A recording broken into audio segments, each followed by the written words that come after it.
Hello, BenchWire family. Welcome back to episode not 50, 51, baby. We're pushing through 50. Let's go. On our way to 100. Let's go. And we got another podcast for you. And I'm joined by the man, the myth, the legend, Steven Amplo. How you doing, Steve? I'm doing fine on this Monday night, and I'm happy that Monday's over, and I'm excited to talk with you. So yeah, let's get started. Let's get it started. So we wanted to lead off with the Steelers quarterback competition. As you know, they moved on from Kenny Pickett in the offseason. They acquired Russell Wilson and they traded for Justin Fields to create a quarterback battle throughout this training camp. We're two preseason games in, and there's still not a clear winner yet of the job, I will say. So, Steve, I'll let you start.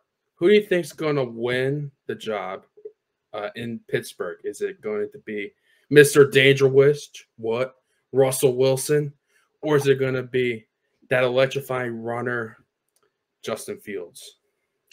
It's going to be Mr. Unlimited. I think Russell Wilson is going to be quarterback one for the start of the season.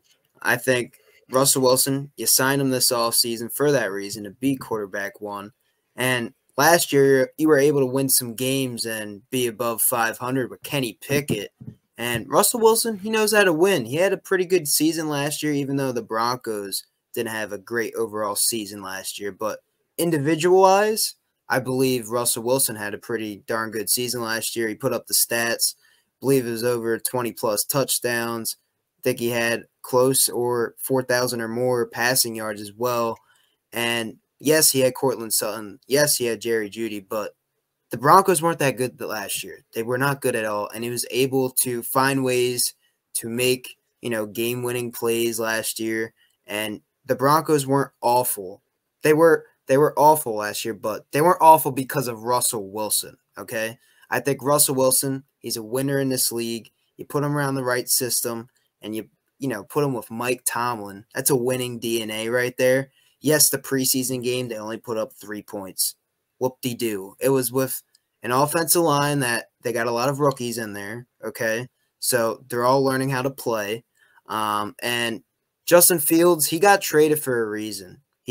All he can do is run the football. I don't think he is a great passer of the football, and that's his only strength, is running the football. And that's not what you want in a quarterback. You want a quarterback that can throw the football and win you football games. And, the Bears last year, they had weapons. They had DJ Moore. They had Cole Kmet, right? They had Khalil Herbert. There was guys that Justin Fields had, and, they were also close in some games last year, the Bears, and they were winning at the tail end of the last season. But Justin Fields is one of the reasons why they wanted to move off of him, because he wasn't producing, and he didn't live up to the hype of being that first-round pick that they traded up for, and that's why they drafted Caleb Williams, and that's why they moved off of him and only got a 6th-round pick. So Justin Fields is a backup quarterback right now. They're going to see how it plays out with Russell Wilson, and when time, shows up, we'll see who wants to be the number one quarterback. Will it be Russell Wilson? Will it be Justin Fields? I think they're going to give Russell Wilson the keys to the offense, and we'll see how it rolls. But I think Russell Wilson is going to win this quarterback competition. I happen to agree. I do think Russell Wilson will win. He had an okay showing in the preseason game. He had a nice deep ball down the left sideline to Pickens. That wasn't called a catch, but if you looked at it, it looked like Pickens caught it. He made a nice spinning over the shoulder grab, which was cool. It was a good throw. I do think he's a little bit better thrower of the football, and I think because you're trying to get him back to the Seattle days, and I think Arthur Smith will allow that to happen. But the key for the Pittsburgh Steelers is the O-line, and getting a running game going will help both of them out. So I feel like those should be the focus. They lost Fatanu, their first-round pick, the offensive tackle. He's hurt, so they had to slide Broderick Jones to the right side, and they had to play Dan Moore Jr. on the left tackle position. And Broderick Jones got beat a couple times by Gregory Rousseau of the Bills. it's tough to get a good evaluation of both of them, because you could say, Justin Fields made a nice play here and Russell Wilson made a nice throw there, but it's nothing consistent. But I feel like they're going to go with Russ, because I feel like if you go with Fields, it'll be harder to go to Russ. Like, it wouldn't make much sense. I feel like because Fields is the younger player and there's more upside, if Russell Wilson doesn't get it done and by the bye week you want to make a change and try to push, depending on where you're at in the season, then I think going to Fields makes more sense. And plus, Arthur Smith could do packages where he could bring Justin Fields in, use him as a runner in that sense too. So he could use both of them to start off in game plans, and then just use Russell Wilson as the key, like the quarterback on the field the most, is what I'll say. But he could still intertwine Justin Fields in that mix. But ultimately, I think Russell Wilson will win the job, and I feel like it's going to be an interesting ride. Let's see if he holds on to it. Let's see if Arthur Smith can bring him back, show some flashes of that Seattle tenure for Russ. But we'll see. It's going to be interesting. But I do agree. I do think Russ will win, and he'll be given the first crack, the first opportunity to run the first team offense when the regular season rolls around. Yes, I agree as well. So let's talk about some of the acquisitions that were made this past week while we were not on camera. So Vikings, they signed Stephon Gilmore. They got the corner that's been lurking on the market for the past few months here. And I don't know all the numbers, but I know it's a 1-year deal. I think it's like around. I think it's like 7. Yeah, I think it's around. I think it's around 7. 7. I think you maybe can some incentive. Yeah, some incentive. Yeah, you can earn up to something. I think an extra $1 million if he hits like incentives or whatnot. But yeah, I think it's a good corner because I think the Vikings are in desperate need to shore up that cornerback spot. I can't even name a corner that the Vikings have off the top of my head. Sorry, Vikings fans, but I know that this is a good move. They played the Giants week 1, and you're going to need someone to watch over Malik Neighbors. I know they got this one guy. I forget his number, but I think it's like number 7 or something. His name. Forget his name. Byron Murphy? It might be. Let's double check. I'm going to look this up for Vikings fans. I think it's Byron. I think it's Byron Murphy. He's solid. Yeah, but I think it's a good move to shore up the secondary because they're lackluster there, and it's a guy that's been on the market for a little bit, and I think it's a good move all in all. I'm looking up their corners here. So they have Byron Murphy Jr., then they got Shaq Griffin as well, Fabian Moreau, Giants legend, and Caleb Evans, Jalen Williams, AJ Green III. So there's not much they have besides Byron Murphy. And then you got Harrison Smith playing safety and Cameron Bynum at the other safety spot. So I like the move. It shores up a big need for the Vikings, and they had the cap space to do it. It's just about time. And, it's a good move. I think, Gilmore wants to be part of a team where he could be a leader and a mentor, and this is a perfect opportunity at this stage of his career. Yeah, it's a signing that can't hurt. It's a win-win for Stephon Gilmore. It's, like you said, a good opportunity to lead.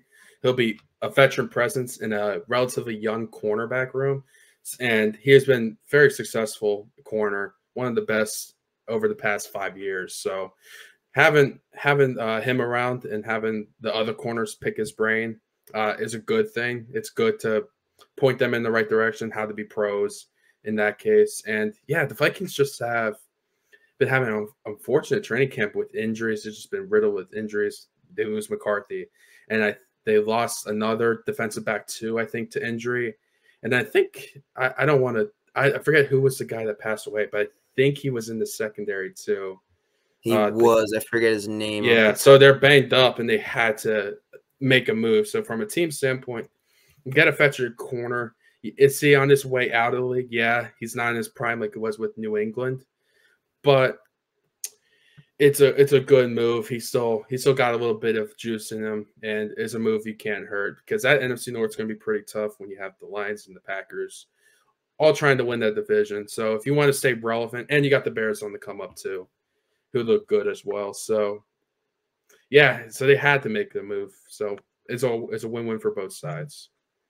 Yeah, so the rookie they drafted was a corner, Kyrie Jackson, 4th round pick. Kyrie Jackson, yeah, that's right. Yeah.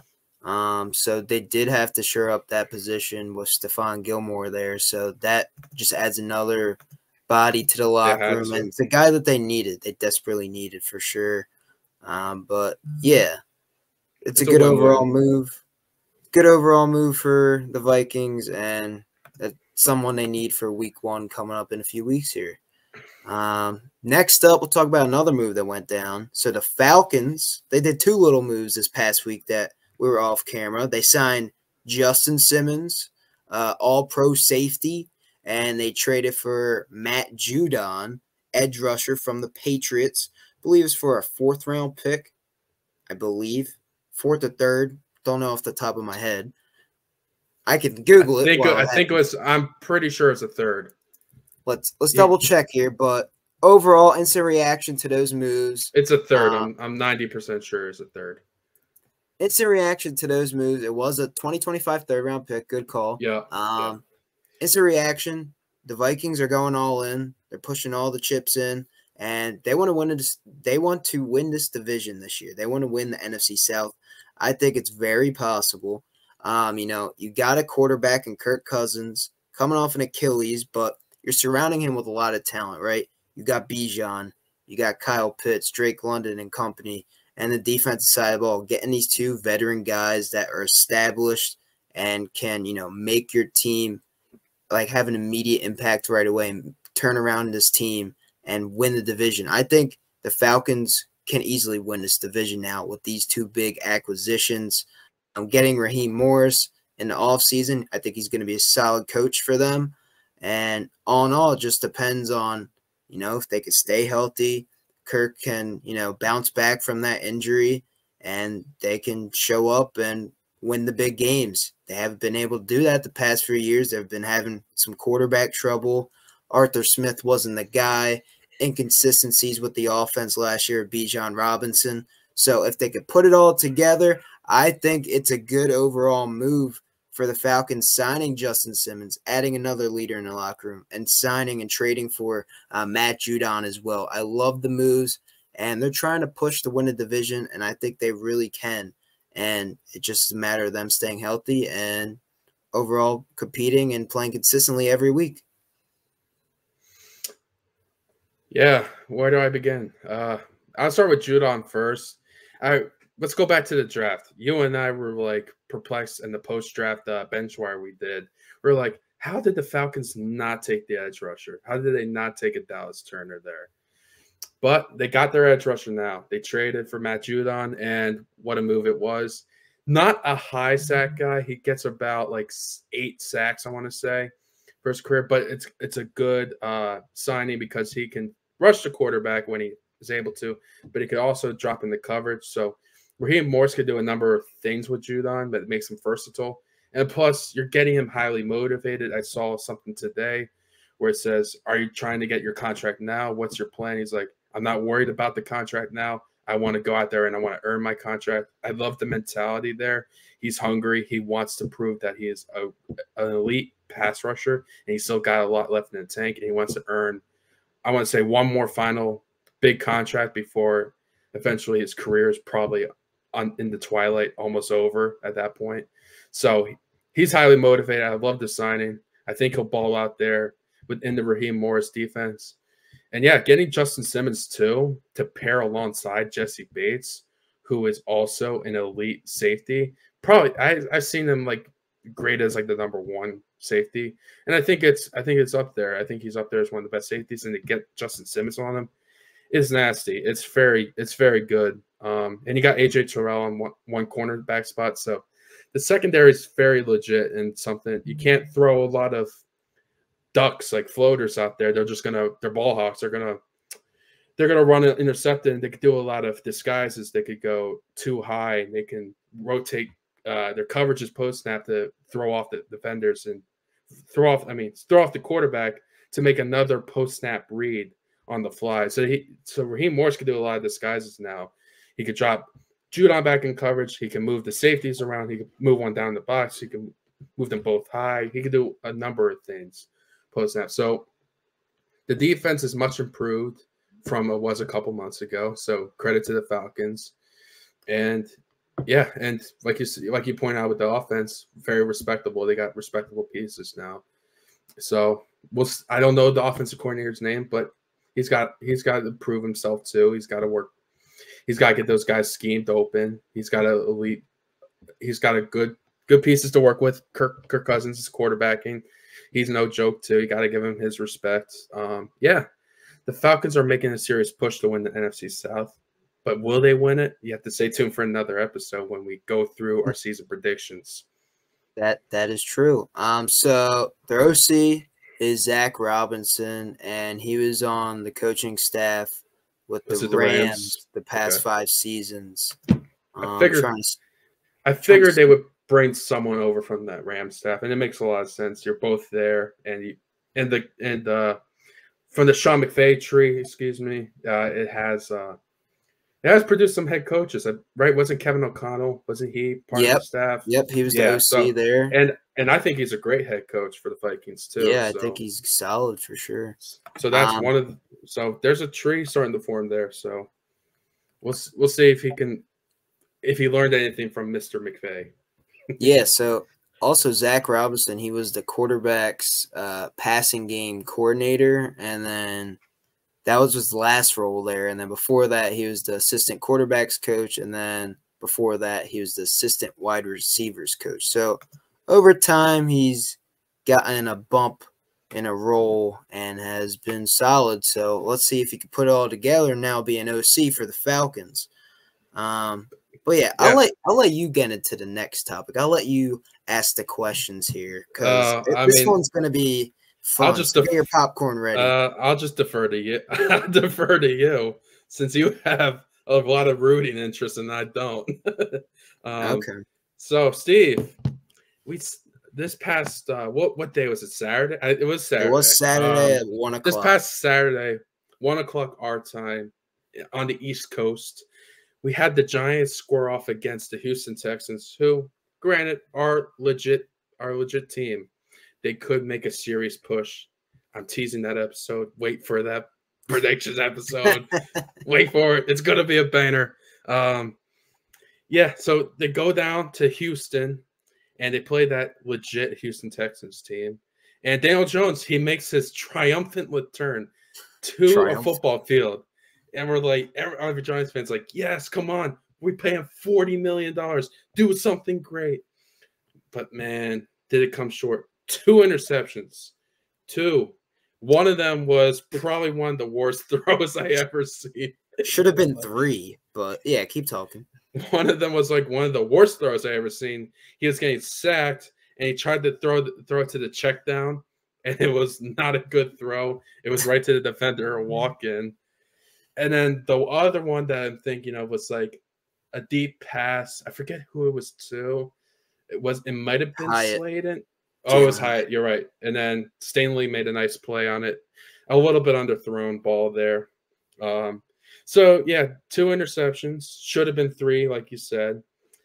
But, yeah, so the Giants fan, Steven, what should your Giants be very worried about this Daniel Jones?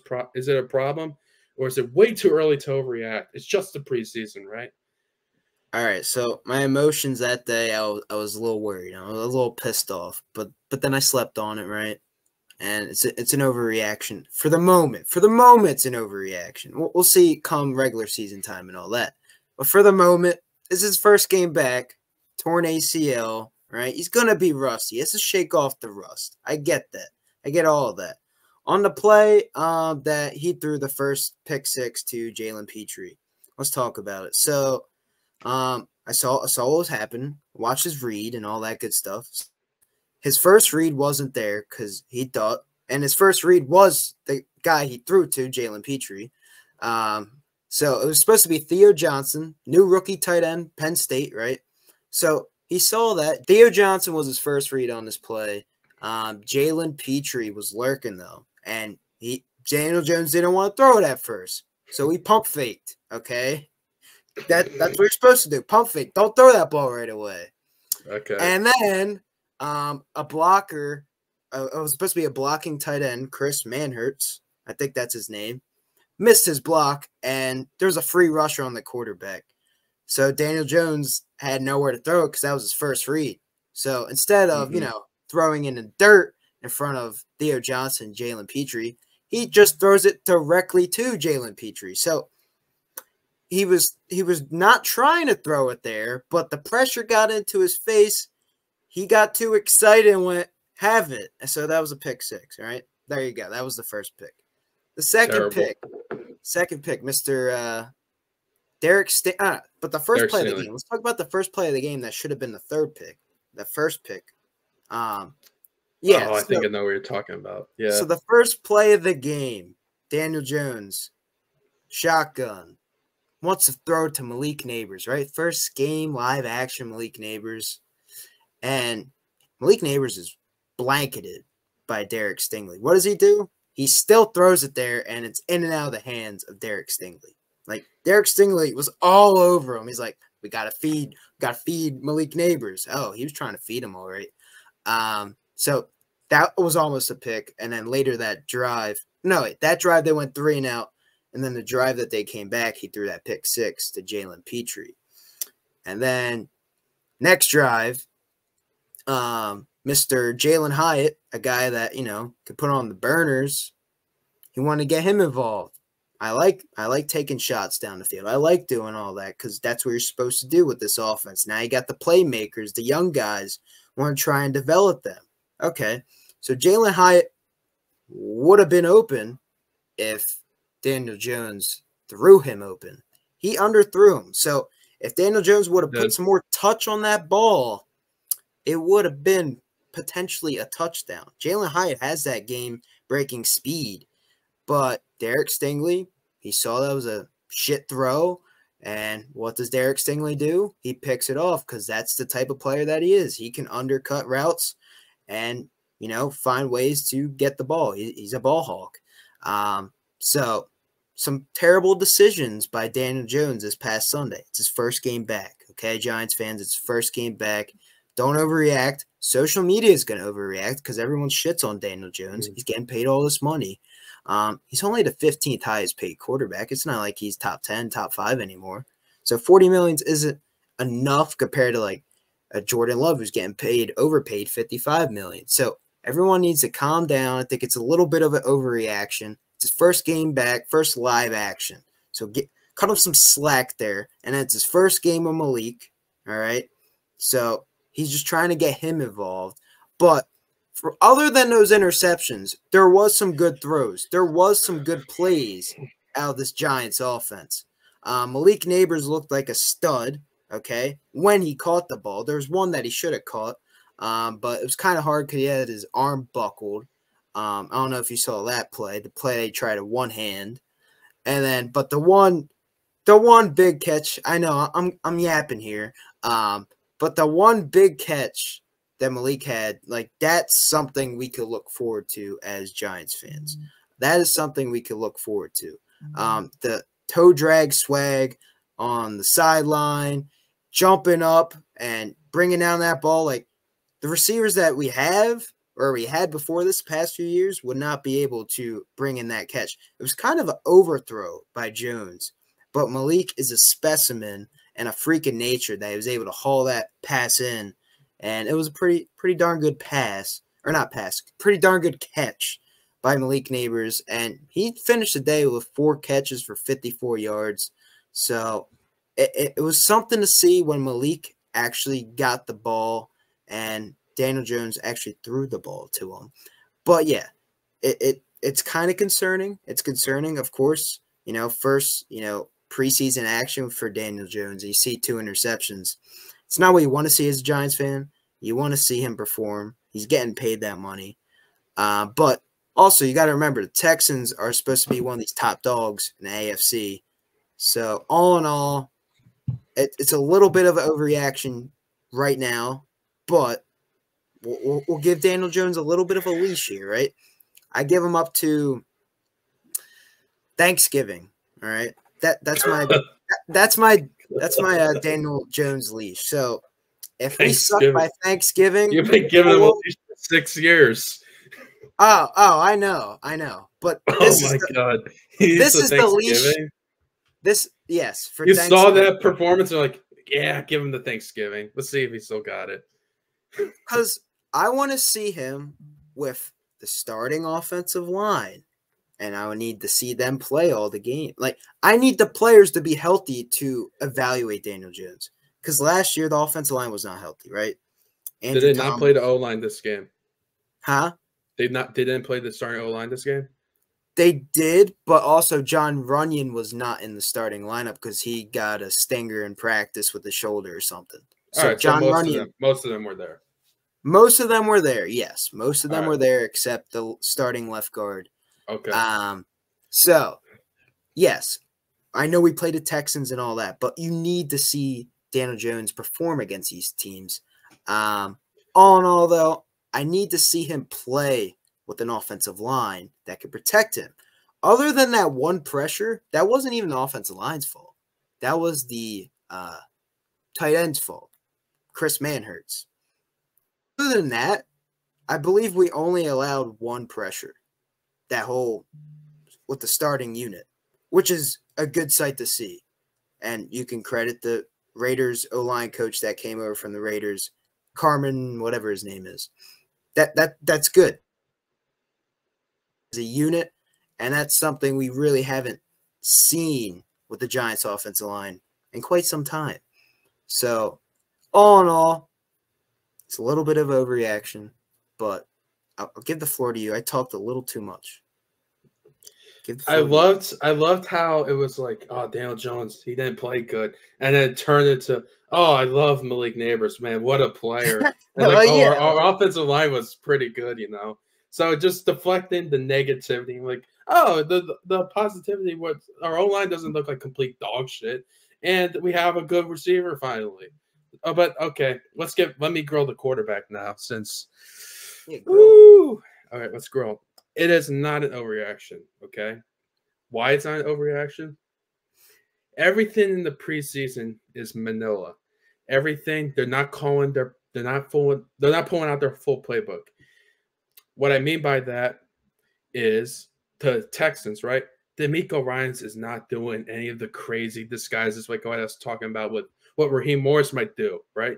He's not going to do anything too crazy. It's just like line up, man-to-man, too high, don't get hurt, just make a play on the ball, don't get hurt. That's the messaging there.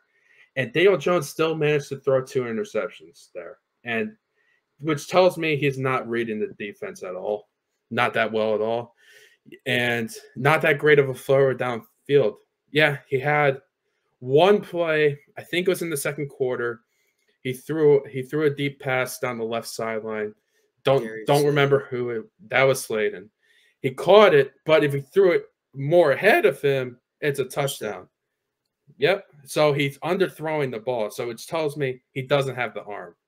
Number one. So I don't want to hear that, okay, he had ACL surgery, and you're making it seem like he hasn't played in 5 years. No, he was out there last year. He's been playing football all his life. He should know how to read the defense. He should know how to throw football down the field far enough. So I would be concerned about that. You should be concerned about that, especially with how, yeah, I get it. Malik Neighbors was a great pick. And I'm not going to say, but if you look at like Bo Nix right now, he looks good. He looks good right now. Look at Penix. Penix look pretty good.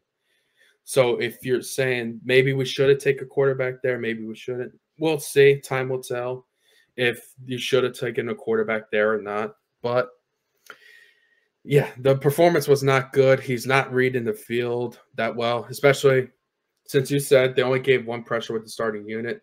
And by the time where he started to pad his stats, it was second and third string team guys. So the 11 for whatever was 16 or whatever was empty calories at the end of the day. It wasn't that impressive because he was throwing then again with second and third team guys, which is something he should be doing. But when he was with the first team guys, he really, really struggled. He couldn't get the ball. He couldn't read. And it's very rudimentary and simple.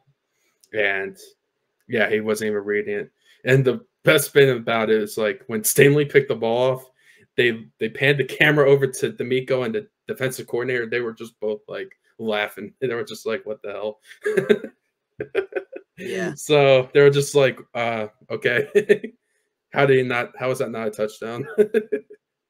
So that's my thoughts. I get it. You have a little soft spot for your Daniel Jones, but yeah, I have to. You do. I have to be. There's no choice. You have to be willing to grill your own players. Like what I'll do as an Eagles fan, I don't coddle Jalen Hurts. I don't coddle AJ Brown. They play like shit. I'll tell you, they play like shit. Well, they rarely play like shit, so that's the point. Like that's the problem. You don't have to coddle them that long. So. Well, the end of the season last year, I was grilling them. I was getting on their butts because they were playing bad. So I'm saying I'm just telling you, it's okay to be frustrated. It's okay. I was frustrated. I told you I was frustrated. I get it. You got to sleep on it. You cooled down. Yeah, I cooled down. But the day it happened, like getting the notifications, I'm like, what the fuck is happening? So it was great. I didn't even watch the game. I just saw the notifications, saw the highlights. Like I didn't even want to bother.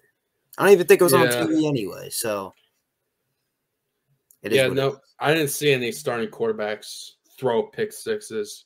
They didn't throw 2 picks. So for him to do that, I get it. There's a little bit of rust, but it's not like he wasn't practicing against your first team defense in practice. That has you have a good D line. You have don't worry. They've been getting picks on them too. Don't worry. So, and that's against your secondary is very young too. You lost Xavier McKinney. He's not back there. Deonte Banks is pretty good, but he's in his second year. And then your outside cornerback, you signed Mario Goodrich to compete for that spot. So what is your secondary? Nah, he's a depth guy. He's not even in the starting rotation. Okay. All right. He's more of a special team. All right. All right. That's what he was for the Eagles. But I didn't know because when we were talking off camera, you're like, he's preseason body. Yeah. Well, that's my point. Your secondary is young and he's still struggling to throw against them. And against Manila scheme from D'Amico Ryan's not showing his cards too early from as far as the scheme standpoint. Not too good of a look there. So yeah. We'll see if he plays in the next game. There'll be another, I guess, opportunity. I'll give you a sneak peek to a future episode. Bold prediction. Since we're talking about the Giants, when's your bye week? I don't know off the top of my head. Probably in the middle of the year, if I had to guess. All right. By the bye week, Drew Lock will be starting. Okay, that's my bold prediction. That's one of them. I'm teasing it here. Drew Lock will start, and the Daniel Jones era is over. Okay. It's time. It's time. I would love Daniel Jones to stay. I would love him to stay, but I know it's unrealistic. Time to rip off the Band-Aid is what you're saying. He has the worst contract in NFL history. $40 million for literally zero production. So, yeah, it's time to pull the plug and draft a quarterback in the first round again. Yeah, there's gonna be plenty of guys. You got Carson Beck, right? You got Shedeur Sanders. Yeah, Jackson Dart. So maybe Dylan Gabriel. I don't know. Maybe Dylan Gabriel. So if we suck a little bit, it's okay. We can fix it next year. We can. Yeah.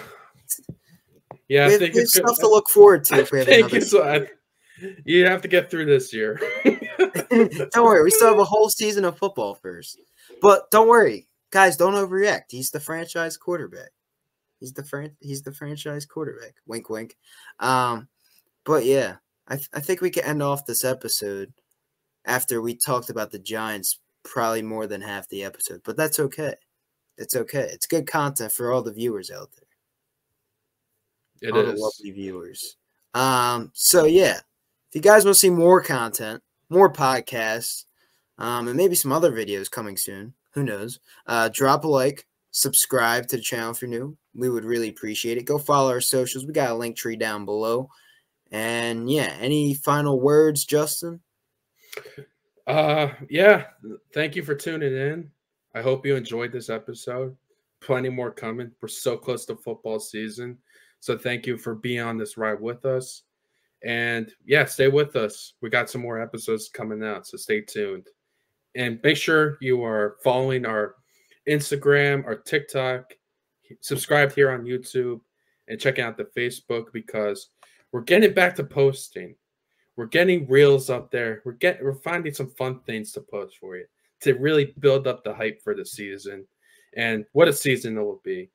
And yeah, I think at some point too, I know we're going to have a draft soon, so maybe sometime in the future, stay on the lookout for a Fantasy Advice episode. Maybe we can schedule that and we can post that to give you some pointers to how to win your draft.